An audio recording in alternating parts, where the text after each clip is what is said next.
ওসাকাতে সকালবেলা এখন। আজকে জাপান ট্যুরের শেষ দিন। আজকে জাপান থেকে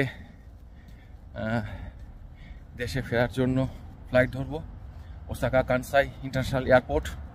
সেখানে সকাল 10:55 আমাদের ফ্লাইট। 6:30 থেকে 7টা এই টাইমের মধ্যে হোটেলে চেক আউট করে এয়ারপোর্টে পৌঁছে যাব। কানসাই ইন্টারন্যাশনাল এয়ারপোর্ট জাপান থেকে প্রায় 6.5 ঘন্টার ফ্লাইট জার্নি করে পৌঁছাবো সিঙ্গাপুর। তারপরে ওখানে 4 ঘন্টার লেওভার আছে সিঙ্গাপুর এয়ারপোর্টে। তারপরে ওখান থেকে সিঙ্গাপুর এয়ারপোর্ট থেকে কলকাতার উদ্দেশ্যে ফ্লাইট ধরবো। কলকাতায় ফ্লাইট পৌঁছানোর কথা রাত 10:15।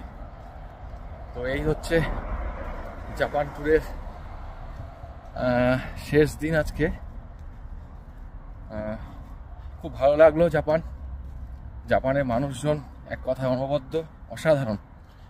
এবং জাপানের উন্নতি, পরিষ্কার পরিচ্ছন্নতা, রাস্তাঘাট সব এক কথায় অসাধারণ। খুব ভালো লাগলো জাপান।